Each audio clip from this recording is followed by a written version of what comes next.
순애는 떨리는 손으로 딸의 소셜 네트워크를 확인했습니다. 화면에 나타난 것은 에메랄드빛 바다를 배경으로 웃고 있는 혜진의 모습이었습니다. 은빛 드레스를 입은 딸, 고급 요트를 배경으로 수영복을 입은 사위의 모습이 계속 나왔습니다. 풀빌라에서 와인을 들고 미소 짓는 가족들, 손자들이 수영장에서 즐겁게 노는 모습까지. 간병비가 없어? 순애의 입에서 저절로 말이 나왔습니다. 손이 더욱 심하게 떨리기 시작했고 스마트폰이 무거워져서 이불 위로 떨어뜨렸습니다. 주여, 내가 뭘 그렇게 잘못 살았나요? 평생 딸만 생각하며 살아온 자신이 이렇게 속임을 당해야 하는 것일까 배신감에 온몸이 떨렸습니다. 이제부터 본격적인 사연이 시작됩니다. 시작된 구독과 좋아요는 누르셨나요? 꼭 눌러주세요. 이 사연으로 만드는 큰 힘이 됩니다. 감사합니다. 전북 임실의 작은 시골 교회, 새벽 5시 반이면 어김없이 켜지는 예배당 불빛이 있습니다. 그 불빛의 주인공은 바로 김순애 권사입니다. 올해 68, 관절염으로 무릎이 시리고 아픈 날이 많아졌지만 새벽 예배만큼은 절대 빠뜨리지 않습니다. 주여, 오늘도 이렇게 당신 앞에 나아갈 수 있음을 감사합니다.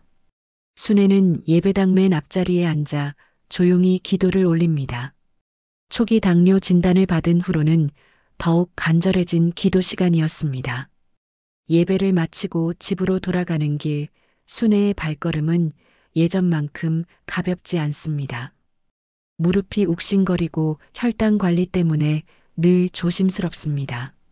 순애의 하루는 단조롭지만 규칙적입니다. 새벽 예배를 마치고 돌아와 간단한 아침을 먹은 후에는 집 뒤편 작은 텃밭을 가꿉니다. 상추, 배추, 고추 몇 포기가 전부지만 순애에게는 소중한 일거리입니다. 이웃 할머니들과 함께 밭일을 하며 나누는 소소한 대화가 순애의 유일한 즐거움이기도 합니다. 순애야, 요즘 딸한테 소식 들었어? 옆밭의 영자 할머니가 호미질을 하며 물어봅니다. 그저 잘 지내지 뭐. 바쁘다고 하더라고. 순애는 대수롭지 않게 대답하지만 마음 한편으로는 서울에 사는 딸 혜진이 보고 싶어집니다. 43세 혜진은 순애의 유일한 자식입니다. 강남의 아파트에서 남편 박진우와 두 아이를 키우며 살고 있습니다. 진우는 무역업을 하는 사업가라 해외 출장이 잦습니다. 그래서인지 혜진과의 연락도 뜸해졌습니다. 한 달에 한두 번 안부 전화가 고작입니다. 순애는 딸의 목소리를 듣고 싶어 전화를 걸어보지만 아이들 교육 때문에 바쁘다는 말만 돌아옵니다. 혜진은 늘 엄마 요즘은 서울 집세도 많이 나가고 교육비도 장난 아니에요. 저희도 빠듯해요라는 말을 반복합니다. 순애는 자식이 힘들다는 말에 더 이상 아무 말도 하지 못합니다. 딸이 어려움을 겪고 있는데 어떻게 자신의 아픔을 털어놓을 수 있겠습니까? 그저 그래, 알았다. 건강만 해라라고 말할 뿐입니다. 하지만 전화를 끊고 나면 마음이 무겁습니다. 혼자 감당해야 할 몸의 아픔과 경제적 부담이 점점 커져가고 있기 때문입니다. 점심시간이 되면 순애는 성도들이 챙겨준 반찬으로 간소한 식사를 합니다. 교회 집사님들이 번갈아 가며 밑반찬을 가져다 주십니다. 그분들의 따뜻한 마음 덕분에 혼자 사는 순애도 든든한 끼니를 이어갈 수 있습니다. 오후에는 성경을 읽거나 찬송가를 부르며 조용한 시간을 보냅니다. 가끔 교회 권사 모임에 참석해서 다른 권사님들과 교제하는 시간도 있습니다. 저녁이 되면 순애는 국민연금 통장을 들여다봅니다. 한 달에 나오는 연금으로는 생활이 빠듯합니다. 병원비와 생활비를 제하고 나면 남는 돈이 별로 없습니다. 그래도 순애는 늘 감사한 마음을 잊지 않으려 노력합니다. 혼자서도 이렇게 살아갈 수 있다는 것, 교회 식구들의 사랑을 받을 수 있다는 것만으로도 충분하다고 생각합니다. 하지만 요즘 들어 몸이 예전 같지 않습니다. 관절염 때문에 무릎이 아파 계단 오르내리기가 힘들어졌습니다. 특히 비가 오는 날이면 통증이 더욱 심해집니다. 혈당 수치도 조금씩 올라가고 있어서 약을 꾸준히 먹어야 합니다.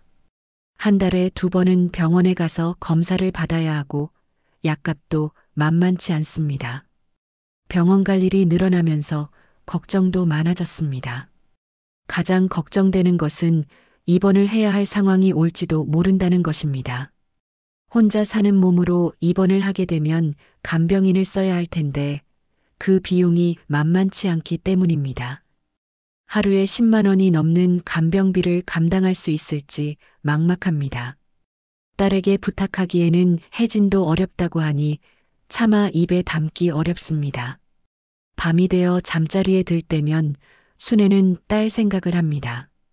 서울에서 잘 지내고 있는지, 손자들은 건강한지, 사위는 사업이 잘 되고 있는지, 특히 초등학생인 큰 손자 민준이와 유치원에 다니는 작은 손녀 서연이가 보고 싶습니다. 명절 때나 잠깐 얼굴을 볼 뿐이라 더욱 그립습니다. 걱정 반 그리움 반으로 뒤척이다 잠이 듭니다. 새벽이 되면 또다시 예배당으로 향하는 순애의 발걸음이 시작됩니다. 오늘도 하나님께 감사드리며 하루를 시작하는 순애의 믿음은 변함이 없습니다. 비록 몸은 아프고 마음은 외롭지만 주님께서 함께 계신다는 믿음만으로도 충분히 버텨낼 수 있다고 생각합니다. 내일도 어김없이 새벽 5시 반에 일어나 예배당으로 향할 순애의 하루가 끝나갑니다. 그날 밤 순애의 무릎 통증은 평소보다 훨씬 심했습니다. 관절염이 악화된 듯 무릎이 붓고 열이 나면서 잠을 이룰 수 없었습니다. 진통제를 먹어봐도 소용이 없었습니다. 새벽 2시가 넘어서야 참다 못한 순애는 침대에서 일어나 무릎을 주물렀습니다. 하지만 통증은 더욱 심해질 뿐이었습니다. 이러다가 큰일 나겠네. 순애는 혼잣말을 하며 걱정이 앞섰습니다. 이 정도 통증이면 병원에 가봐야 할 것 같은데 혹시 입원을 해야 하는 상황이 오면 어떻게 해야 할지 막막했습니다. 혼자 사는 몸으로는 간병인을 부르는 것 외에는 다른 방법이 없을 것 같았습니다. 새벽 4시가 되어서야 순애는 용기를 내어 딸 혜진에게 전화를 걸었습니다. 서울에서는 아직 잠들어 있을 시간이지만 더 이상 참을 수가 없었습니다. 전화벨이 여러 번 울린 후에야 혜진의 목소리가 들렸습니다. 엄마, 지금 몇 시인데요? 무슨 일이세요? 혜진의 목소리에서는 놀람과 함께 약간의 짜증이 섞여 있었습니다. 순애는 미안한 마음이 들었지만 어쩔 수 없었습니다. 혜진아, 미안해. 엄마가 무릎이 너무 아파서 잠을 못 자겠어. 이번에 병원에 입원 좀 하려는데. 순애는 조심스럽게 말을 꺼냈습니다. 딸에게 부담을 주고 싶지 않았지만 혼자서는 감당하기 어려운 상황이었습니다. 입원요? 그렇게 심해요? 혜진의 목소리가 조금 진정되었습니다. 하지만 순애가 다음 말을 꺼내자 분위기가 달라졌습니다. 간병인을 부르려면 돈이 좀 들 것 같아서 혹시 도와줄 수 있을까 해서 전화했어. 순애는 최대한 조심스럽게 말했습니다. 딸에게 돈 이야기를 하는 것이 얼마나 어려운 일인지 몰랐습니다. 전화 너머로 잠시 침묵이 흘렀습니다. 혜진이 한숨을 쉬는 소리가 들렸습니다. 그리고 다급한 말투로 답변이 돌아왔습니다. 엄마, 지금 나도 아들 학원비 밀려서 걱정이에요. 요즘 물가가 얼마나 올랐는데. 민준이 영어 학원비만 한 달에 50만 원이고 서연이 피아노 학원까지 하면 정말 빠듯해요. 혜진의 목소리에는 피로감이 가득했습니다. 순애는 딸의 말을 들으며 마음이 무거워졌습니다. 자식도 어려운 상황인데 어떻게 부담을 줄 수 있겠습니까? 그래, 알겠다. 엄마가 알아서 할게. 나중에 봐서 도와드릴게요. 지금은 정말 여유가 없어서. 엄마도 이해해 주시죠? 혜진의 말에는 미안함과 함께 어쩔 수 없다는 체념이 묻어 있었습니다. 전화를 끊고 나서 순애는 더욱 깊은 절망감에 빠졌습니다. 딸도 자신의 생활이 있고 아이들 교육비며 생활비며 감당하기 어려운 것이 사실입니다. 하지만 그렇다고 해서 자신의 아픔이 사라지는 것은 아니었습니다. 무릎은 여전히 아팠고 병원비 걱정은 더욱 커져갔습니다. 순애는 작은 기도실로 들어가 무릎을 꿇고 기도를 시작했습니다. 하나님, 나 너무 이기적인 엄마였나요? 딸한테 부담을 주려고 한 게 아닌데, 정말 아파서 그런 건데, 눈물이 볼을 타고 흘러내렸습니다. 자식에게 손을 벌린다는 것이 이렇게 어려운 일인 줄 몰랐습니다. 주여, 제가 어떻게 해야 할까요? 이 아픔을 감당할 힘을 주세요. 순애는 간절히 기도했습니다. 하지만 마음 한편으로는 원망스러운 감정도 들었습니다. 평생 딸을 위해 살아왔는데 정작 자신이 도움이 필요할 때는 이렇게 외면당해야 하는 것일까요? 주일이 되어 교회에 나간 순애의 마음은 여전히 무겁기만 했습니다. 예배를 드리는 내내 집중이 되지 않았습니다. 딸과의 통화 내용이 자꾸 떠올랐습니다. 혜진의 차가운 목소리와 거절의 말들이 마음을 아프게 했습니다. 예배를 마치고 나오는데 교회 청년 한 명이 순애에게 다가왔습니다. 권사님, 안녕하세요. 밝은 목소리로 인사하는 청년의 다음 말이 순애의 세상을 흔들어 놓았습니다. 권사님 따님, 소셜 네트워크에서 봤어요. 몰디브 가셨던데요? 사진 장난 아니던데요? 정말 부러워요. 청년은 환한 미소를 지으며 말했습니다. 순애는 잠시 말문이 막혔습니다. 몰디브라니, 딸이 해외여행을 갔다는 말인가요? 간병비가 없다고 하더니 몰디브 여행을 갔다는 것일까요? 순애는 믿을 수가 없었습니다. 네, 그래요. 순애는 겨우 대답했지만 마음속은 온통 혼란스러웠습니다. 집으로 돌아가는 발걸음이 무거웠습니다. 청년의 말이 사실이라면 혜진은 자신에게 거짓말을 한 것입니다. 돈이 없어서 도와줄 수 없다고 하면서 몰디브 여행을 갔다는 것이 말이 됩니까? 집에 도착한 순애는 주저앉고 싶은 마음을 간신히 참으며 현관문을 열었습니다.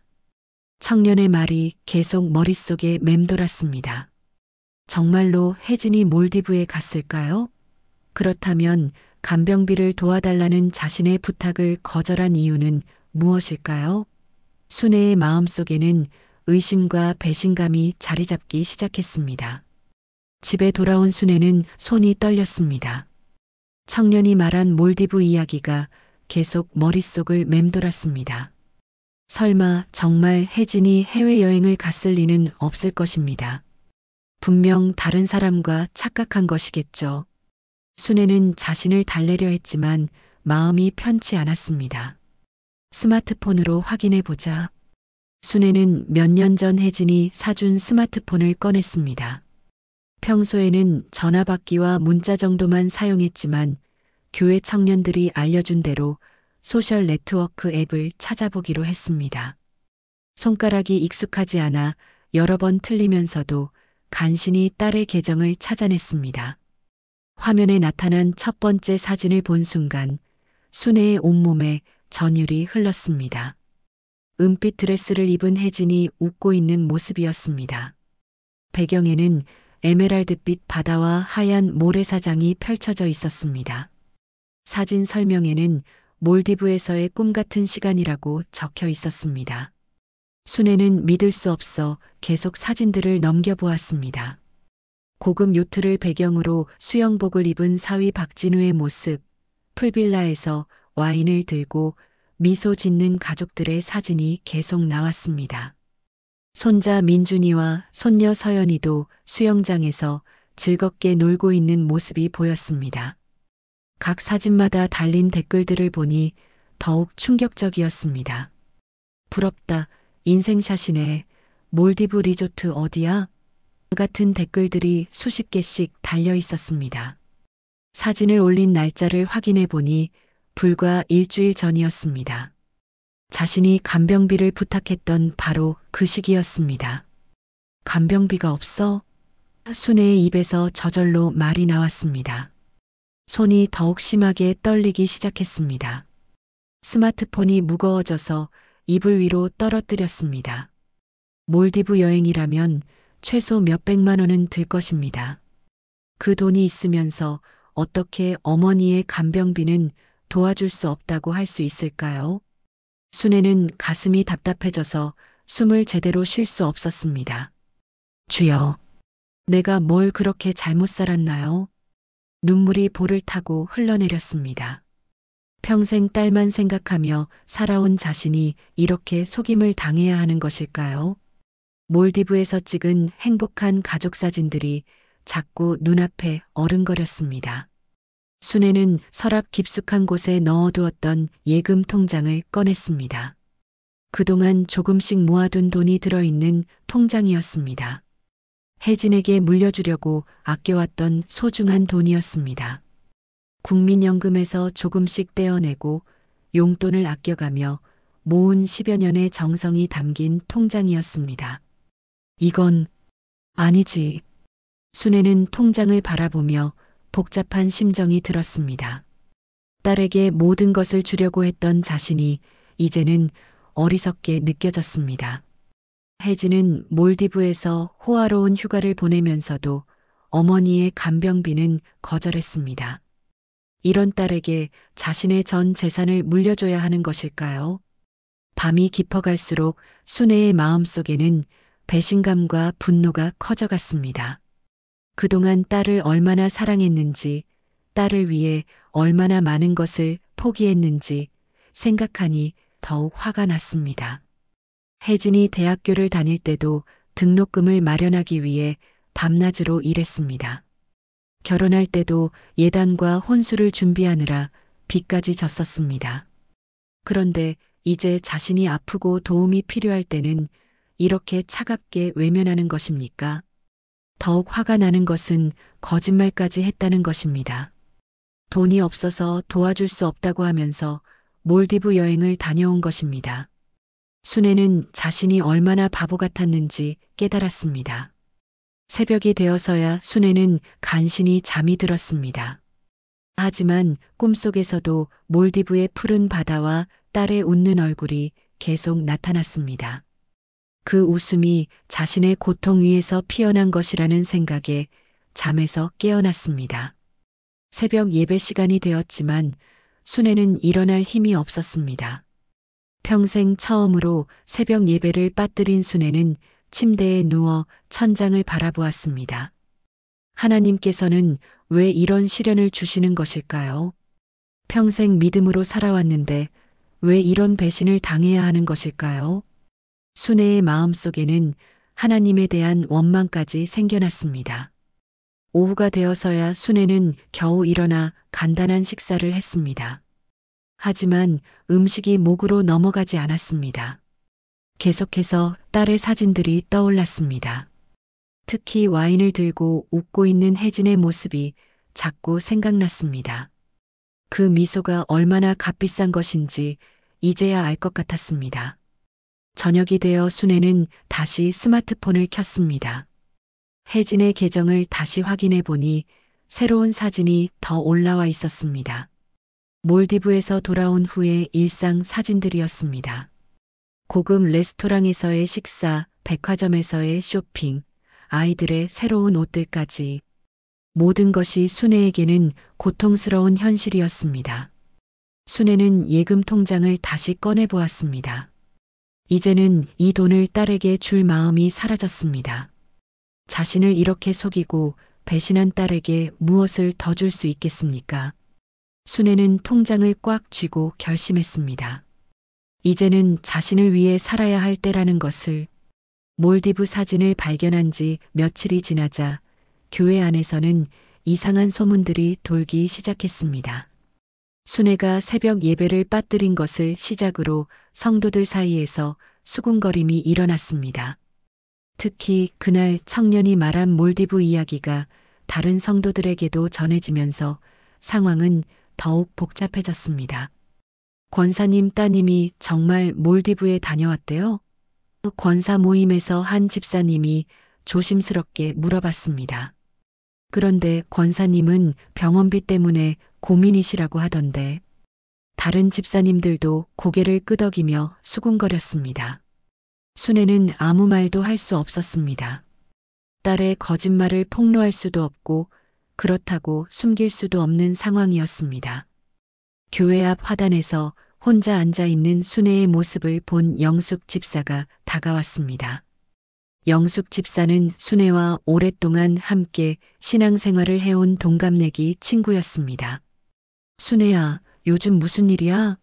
얼굴이 많이 상했네. 영숙 집사의 걱정스러운 목소리에 순애는 눈물이 날 것 같았습니다. 별일 아니야. 그냥 몸이 좀 안 좋아서. 순애는 대충 얼버무렸습니다. 하지만 영숙 집사는 눈치가 빨랐습니다. 혹시 딸 문제야? 요즘 교회에서 이상한 말들이 나돌던데. 영숙 집사의 말에 순애는 더욱 위축되었습니다. 벌써 교회 전체에 소문이 퍼진 것 같았습니다. 영수가 정말 괜찮아. 걱정하지 마. 순애는 애써 웃으며 말했지만 목소리가 떨렸습니다.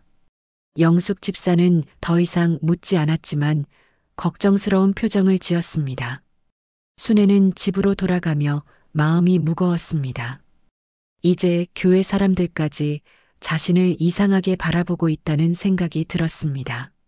며칠 후 권사 모임에서는 더욱 직접적인 이야기들이 나왔습니다. 권사님 따님 강남에다 외제차도 2대라던데요? 한 권사님이 말했습니다. 그런데 어머니 간병비는 한 푼도 못 도와줬다며. 그게 정말 사실이에요? 다른 권사님이 덧붙였습니다.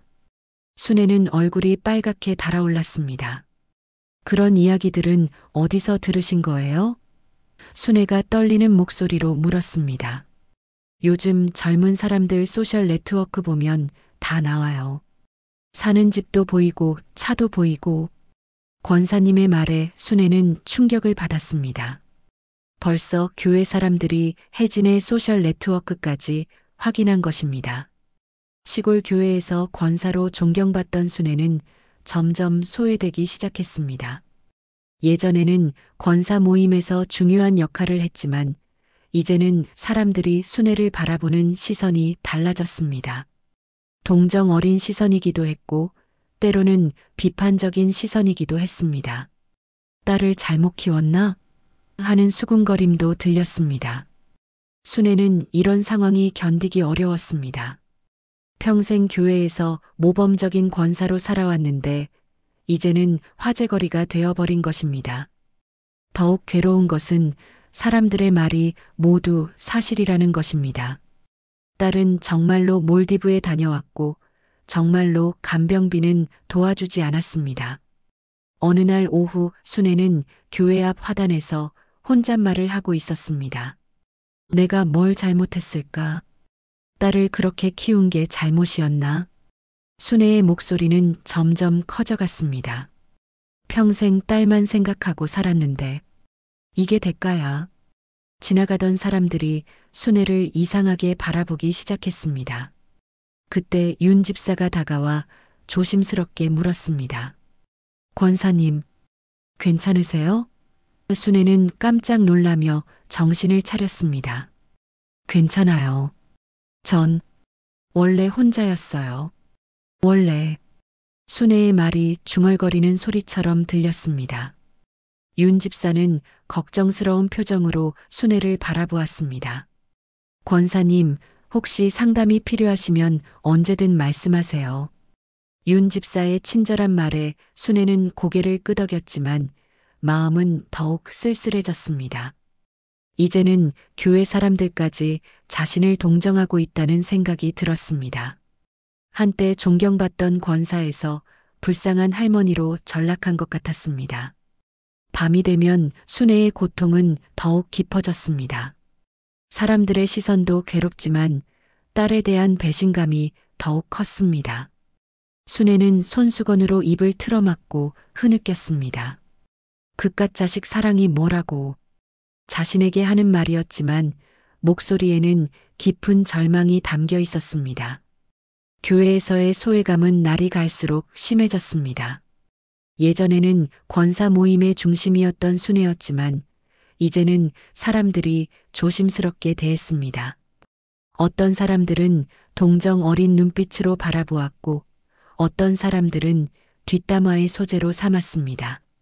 순애는 이 모든 것이 딸 때문이라는 생각에 분노가 치밀어 올랐습니다. 내가 평생 뭘 한 거야. 순애는 자신의 인생을 되돌아보며 후회했습니다.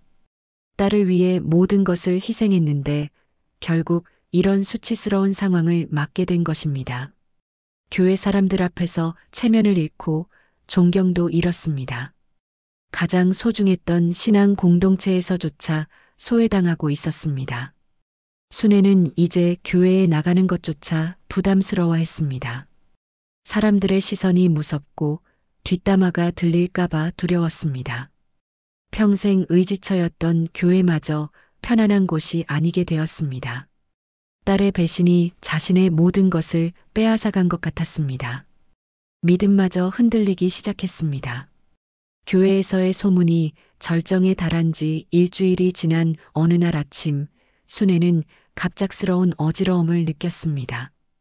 평소보다 혈당이 많이 올라간 것 같았고 가슴이 답답해서 숨쉬기가 어려웠습니다. 며칠째 제대로 식사를 하지 못한 것도 영향을 미친 것 같았습니다. 스트레스 때문에 당뇨가 악화된 것입니다. 이상하네. 순애가 일어서려다 그만 바닥에 주저앉았습니다. 온몸에 힘이 빠지고 의식이 흐려지기 시작했습니다. 다행히 옆집 할머니가 순애의 집에 반찬을 가져다 주러 왔다가 쓰러진 순애를 발견했습니다. 순애야, 정신 차려. 할머니는 급히 119에 신고했습니다. 응급실로 실려간 순애는 의식을 잃은 채로 몇 시간을 보냈습니다. 의사는 급성 스트레스로 인한 혈당 급상승과 탈수 증상이라고 진단했습니다. 환자분이 요즘 많이 힘드셨나 봅니다. 정신적 스트레스가 당뇨에 매우 악영향을 미쳤네요. 의사의 말에 간호사들도 고개를 끄덕였습니다. 병원에서는 즉시 혜진에게 연락을 취했습니다. 순애의 지갑에서 찾은 보호자 연락처였습니다. 전화를 받은 혜진은 깜짝 놀라며 급히 서울에서 내려왔습니다. 고속버스로 몇 시간을 달려온 혜진의 얼굴에는 걱정과 죄책감이 동시에 묻어 있었습니다. 엄마가 이런 줄 몰랐어요. 정말 몰랐어요. 혜진은 의사 앞에서 울음을 터뜨리며 말했습니다. 의사는 차분한 목소리로 설명했습니다. 어머님이 상당한 정신적 충격을 받으신 것 같습니다. 가족 간에 무슨 일이 있었나요? 혜진은 대답할 수 없었습니다. 의식을 되찾은 순애가 혜진을 본 순간 눈빛이 차갑게 변했습니다. 예전에 따뜻했던 어머니의 모습은 찾아볼 수 없었습니다. 혜진이 다가가려 하자 순애는 고개를 돌렸습니다. 엄마, 괜찮으세요? 혜진의 조심스러운 목소리에 순애는 냉정하게 대답했습니다. 네가 몰디브에서 찍은 그 웃는 얼굴, 난 못 잊는다. 순애의 목소리는 얼음처럼 차가웠습니다. 혜진은 순간 얼굴이 하얗게 질렸습니다. 어머니가 자신의 소셜 네트워크를 본 것입니다. 엄마, 그건 혜진이 변명하려 했지만 순애는 말을 끊었습니다. 너희들 그 웃음, 내 고통 위에 있었던 거야. 순애의 말에는 깊은 절망과 분노가 담겨 있었습니다. 간병비가 없다고 했잖아. 학원비 때문에 빠듯하다고 했잖아. 그런데 몰디브는 갈 수 있었구나. 혜진은 아무 말도 할 수 없었습니다. 엄마, 정말 미안해요. 그때 회사에서 포상휴가로 준 거였어요. 비용도 회사에서. 혜진이 급하게 해명했지만 순애는 믿지 않았습니다. 거짓말하지 마. 엄마가 다 봤어. 너희 호텔이며 음식이며 얼마나 비싼 건지 알아. 순애의 목소리는 점점 커졌습니다. 병실 분위기는 얼어붙었습니다. 다른 환자들과 보호자들도 이상한 눈치를 보기 시작했습니다. 혜진은 어머니의 차가운 시선을 견디기 어려웠습니다. 엄마, 정말 몰랐어요. 엄마가 그렇게 힘드실 줄 몰랐다고? 내가 몰랐을 리가 없어. 알면서도 모른 척한 거지. 그날 밤 혜진이 집으로 돌아간 후 순애는 홀로 병실에 누워 천장을 바라보았습니다. 점적을 맞으며 생각에 잠겼습니다. 평생 딸을 위해 살아온 자신의 인생이 헛된 것처럼 느껴졌습니다. 딸의 행복을 위해 모든 것을 희생했는데 정작 자신이 도움이 필요할 때는 외면당했습니다. 순애는 침대 머리맡 서랍에서 이미 써두었던 유언장을 꺼냈습니다. 몇 달 전에 작성해둔 것으로 자신의 모든 재산을 혜진에게 물려준다는 내용이었습니다. 집과 예금, 그리고 보험금까지 모든 것을 딸에게 주려고 했던 것입니다. 하지만 이제는 그럴 마음이 전혀 들지 않았습니다. 순애는 유언장을 천천히 찢기 시작했습니다. 가진 거 없지만 마지막 것도 주기 싫다. 찢어진 유언장 조각들이 바닥에 떨어졌습니다. 그 순간 순애는 마음 한편으로 후련함을 느꼈습니다. 다음 날 혜진이 다시 병원에 왔을 때 순애의 태도는 여전히 차가웠습니다. 엄마, 앞으로는 제가 병원비도 다 드릴게요. 간병인도 제가 구해드릴게요. 혜진이 애원하듯 말했지만 순애는 고개를 저었습니다. 이제 됐어. 너한테 받을 건 없어. 엄마, 정말 미안해요. 제가 잘못했어요. 혜진은 눈물을 흘리며 사과했습니다. 하지만 순애의 마음은 이미 돌아서 있었습니다. 미안하다고 다 되는 게 아니야. 엄마 마음에 난 상처는 어떡할 거야? 순애의 말에 혜진은 더욱 울음을 터뜨렸습니다. 병실에서 며칠을 보낸 후 순애는 퇴원했습니다. 혜진이 모시고 가겠다고 했지만 순애는 거절했습니다. 혼자 갈 수 있어. 평생 혼자 살았는데 이제 와서 뭘. 택시를 타고 집으로 돌아가는 순애의 뒷모습을 보며 혜진은 가슴이 미어졌습니다. 집에 돌아온 순애는 찢어진 유언장 조각들을 쓰레기통에 버렸습니다. 그리고 새로운 결심을 했습니다. 이제는 딸을 위한 삶이 아니라 자신을 위한 삶을 살겠다는 것입니다. 남은 인생을 딸의 눈치를 보며 살지 않겠다고 다짐했습니다. 그날 밤 순애는 오랜만에 깊은 잠에 들었습니다. 마음의 짐을 내려놓으니 몸도 한결 가벼워진 것 같았습니다. 딸에 대한 기대를 포기하니 오히려 평안함이 찾아왔습니다. 이제 정말로 새로운 인생을 시작할 때가 온 것입니다. 퇴원한 지 3일째 되는 아침 순애가 깨어났을 때 병실 침대 옆 탁자에는 하얀 봉투 하나가 놓여 있었습니다. 간호사가 전해준 것인지 누군가 몰래 놓고 간 것인지 알 수 없었습니다. 봉투에는 김순애 권사님께라고 정성스럽게 적혀 있었습니다. 순애는 조심스럽게 봉투를 열어보았습니다. 시골교회 목사님의 손편지였습니다. 목사님의 정성스러운 글씨체가 한 글자 한 글자 마음에 와 닿았습니다. 순애 권사님, 이 세상엔 정의롭지 못한 사랑도 있습니다. 하지만 하나님은 당신이 흘린 눈물 하나까지 기억하실 겁니다. 편지를 읽는 순애의 눈에서 눈물이 흘러내렸습니다. 목사님은 편지에서 계속 말했습니다. 권사님의 고통을 알고 있습니다. 하지만 그 고통이 헛되지 않을 것입니다. 주님께서는 권사님의 진실한 마음을 보고 계십니다. 이제는 권사님 자신을 돌아보셨으면 합니다. 편지의 마지막에는 성경 구절이 적혀 있었습니다. 하나님이 모든 눈물을 그 눈에서 닦아주시리니. 편지를 다 읽은 순애는 자신의 삶을 되돌아보기 시작했습니다. 무뚝뚝했던 남편과의 결혼 생활, 일찍 세상을 떠난 남동생과의 추억, 교회에서의 수십 년간 봉사활동, 가리고 딸 혜진에게 쏟은 모든 기대와 사랑까지 하나하나 떠올리니 자신의 인생이 결코 헛되지 않았다는 생각이 들었습니다. 순애는 특히 교회에서 보낸 시간들을 떠올렸습니다. 새신자들을 돌보고 어려운 이웃들을 도우며 새벽 예배를 한 번도 빠뜨리지 않았던 수십 년의 세월들. 그 시간들은 딸을 위한 것이 아니라 하나님과 이웃을 위한 순수한 사랑이었습니다. 순애는 자신이 살아온 삶에 대해 조금씩 긍정적인 생각을 갖기 시작했습니다. 이제는 나를 좀 안아줘야 할 때야. 순애는 혼잣말을 하며 예금 통장을 다시 꺼냈습니다. 하지만 이번에는 딸에게 줄 마음이 아니라 자신을 위해 사용할 마음으로 바라보았습니다. 그동안 아껴왔던 돈으로 자신의 남은 인생을 의미 있게 보내고 싶었습니다. 순애는 새로운 유언장을 작성하기로 결심했습니다. 하지만 이번에는 전혀 다른 내용으로 쓸 생각이었습니다. 딸에게 모든 것을 물려주는 대신 자신이 정말 의미 있다고 생각하는 곳에 재산을 기부하거나 손자들을 위한 교육비로 따로 저축해두려고 했습니다.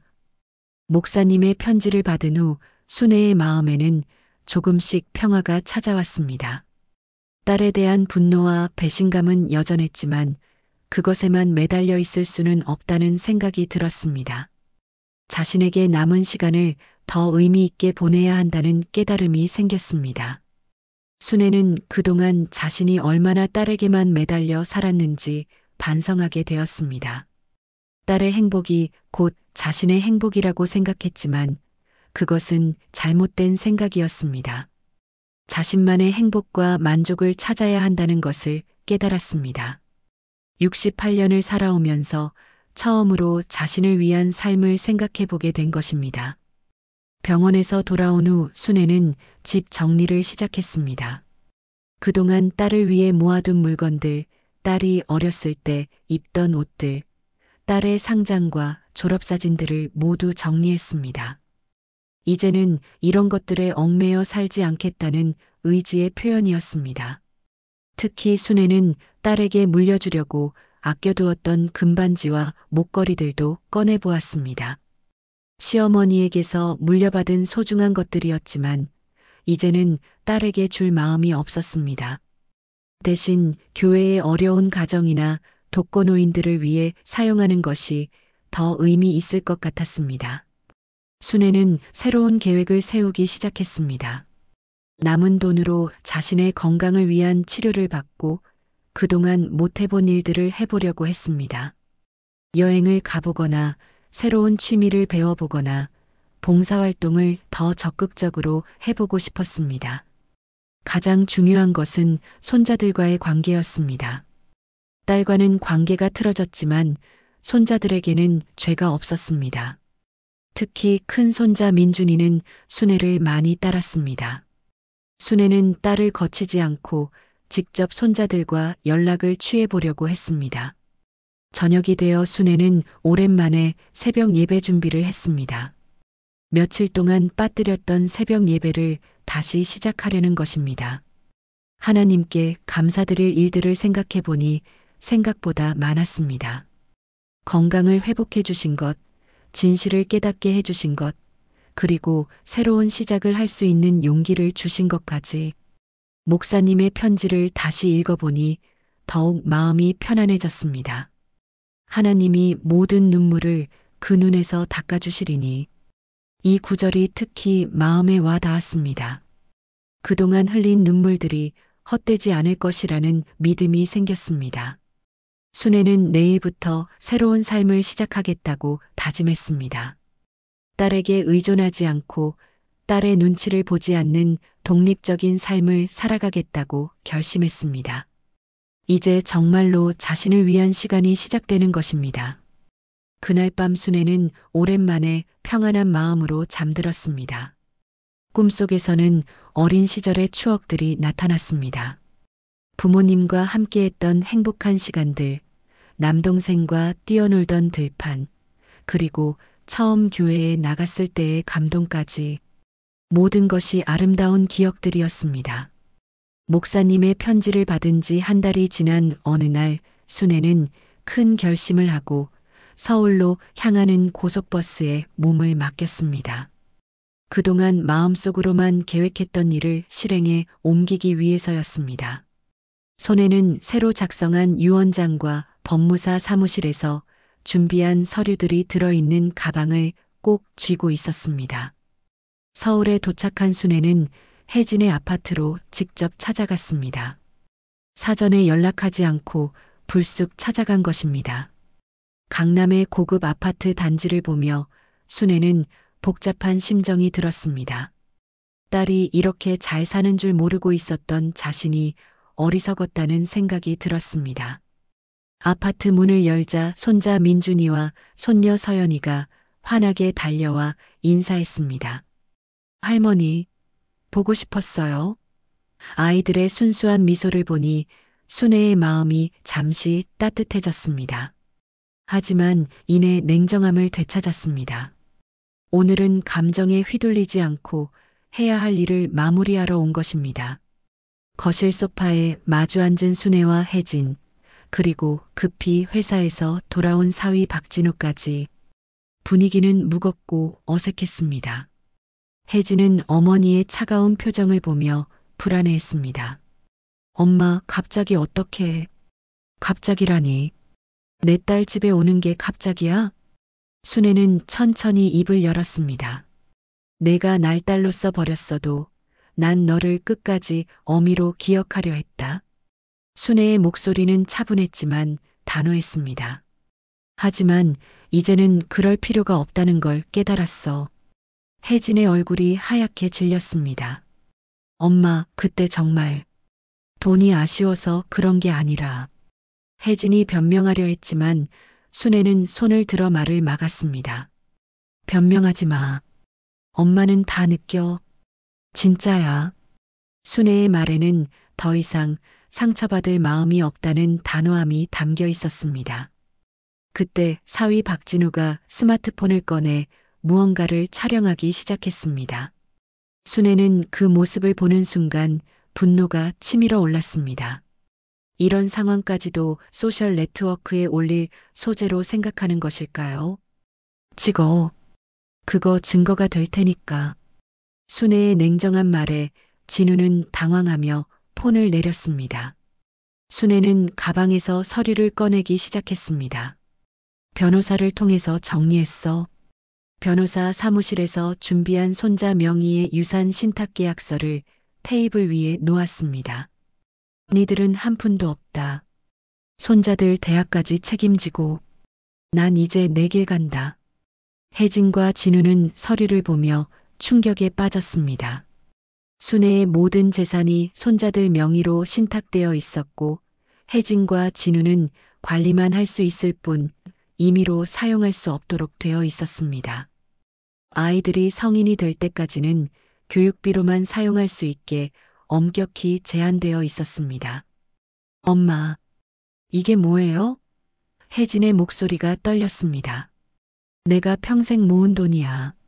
너한테 줄 생각이었는데 이제 마음이 바뀌었어. 순애는 담담하게 말했습니다. 손자들한테는 죄가 없으니까 교육비는 책임질게. 하지만 너희는 이제 내 돈 생각하지 마.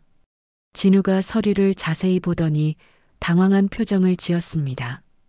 어머님, 이렇게 하시면 뭐가 어떻게 된다고? 내 돈 내 마음대로 못 쓰나? 순애의 말에 진우는 더 이상 반박할 수 없었습니다. 법적으로 완벽하게 처리된 서류였습니다. 엄마, 정말 미안해요. 다시 기회를 주세요. 혜진이 눈물을 흘리며 애원했습니다. 하지만 순애의 마음은 이미 돌아서 있었습니다. 기회? 이미 충분히 줬어. 너는 그 기회를 차버렸고. 순애는 일어서며 가방을 들었습니다. 할머니, 가지 마세요. 민준이가 순애의 옷깃을 잡으며 말했습니다. 순애는 잠시 망설이다가 민준이의 머리를 쓰다듬었습니다. 민준아, 할머니는 앞으로도 너희들을 사랑할 거야. 하지만 엄마 아빠와는 이제 다른 길을 가야 해. 순애의 목소리는 부드러웠지만 단호했습니다. 서연이도 할머니에게 매달렸습니다. 할머니, 우리가 뭘 잘못했어요? 순애는 가슴이 아팠지만 참았습니다. 너희는 잘못한 게 없어. 어른들이 잘못한 거야. 순애는 아이들에게 작별 인사를 하고 현관으로 향했습니다. 엄마, 정말 가시는 거예요? 혜진이 마지막으로 소리쳤습니다. 순애는 돌아보지 않고 대답했습니다. 이제 진짜 혼자 살아볼 거야. 너희 도움 없이도 잘 살 수 있어. 문을 나서며 순애는 마음 한편으로 후련함을 느꼈습니다.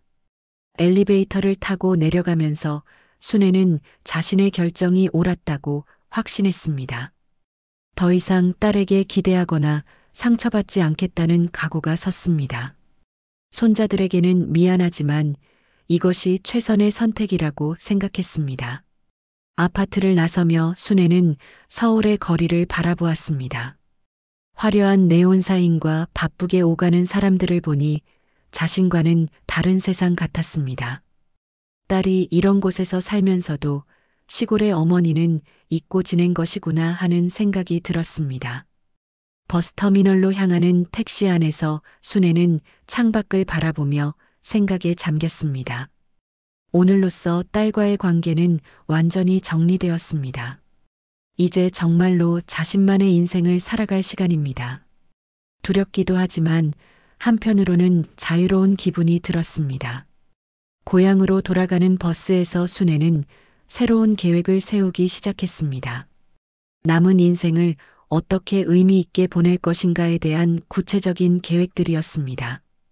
이제 아무도 자신을 실망시킬 수 없습니다.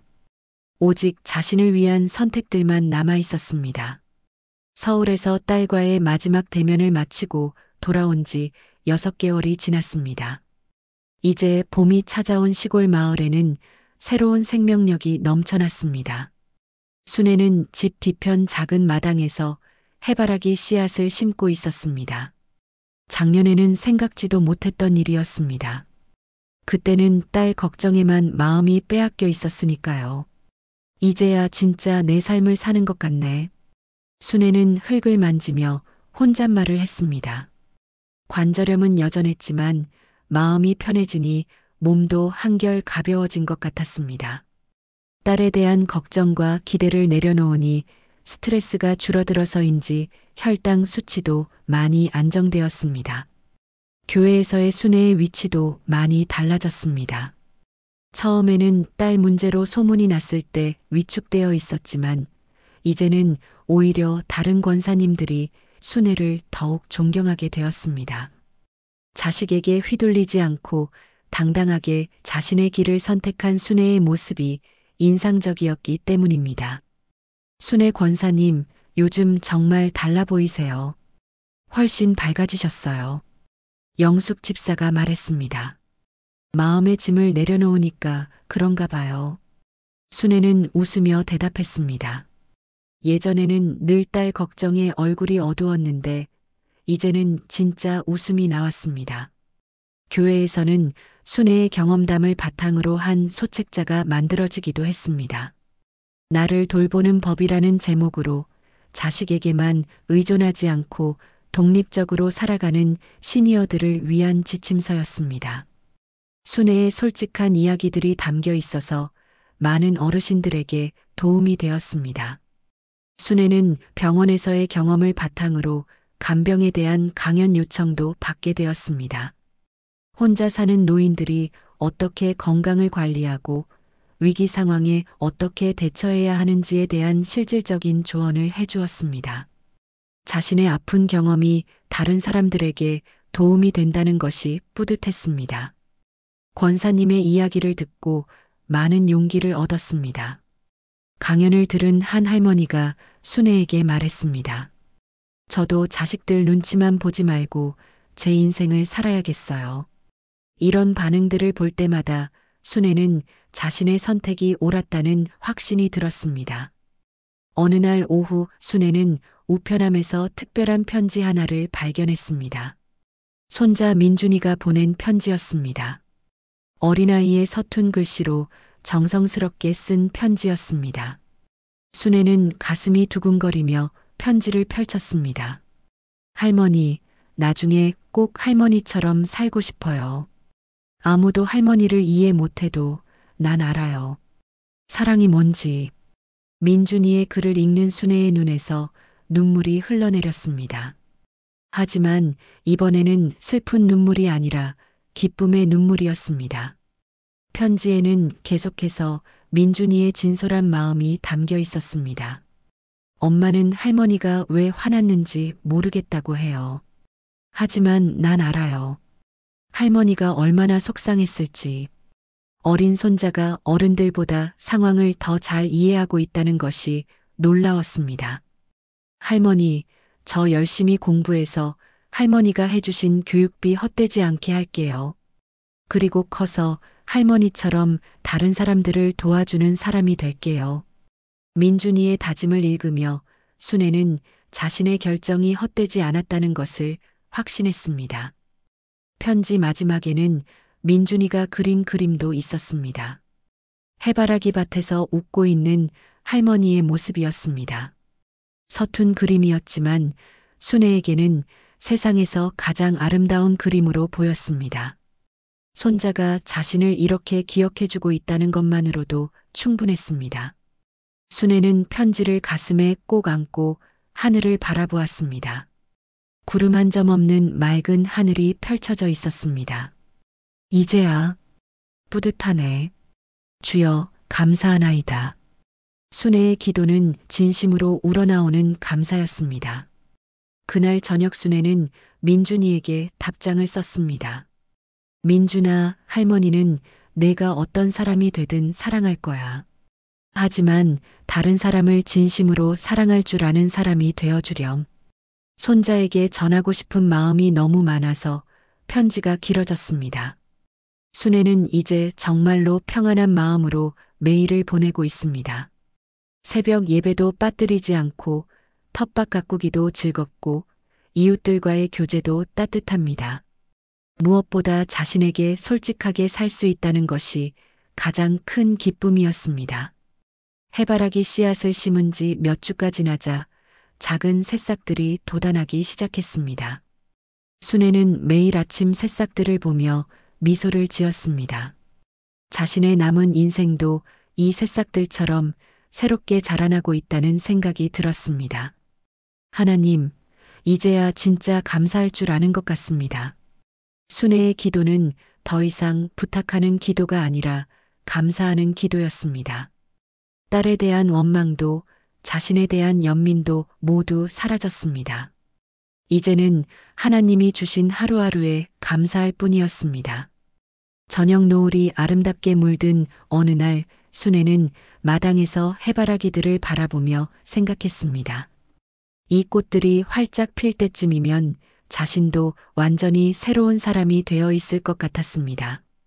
더 이상 누구의 엄마가 아닌 온전한 자기 자신으로서 말입니다. 밤하늘의 별들을 바라보며 순애는 조용히 속삭였습니다. 이제 정말 내 인생이 시작이네. 68년을 살아오면서 처음으로 진정한 자유를 맛보고 있었습니다. 앞으로 얼마나 많은 시간이 남아있을지는 모르지만 그 시간들을 온전히 자신을 위해 사용할 수 있다는 것만으로도 충분히 행복했습니다.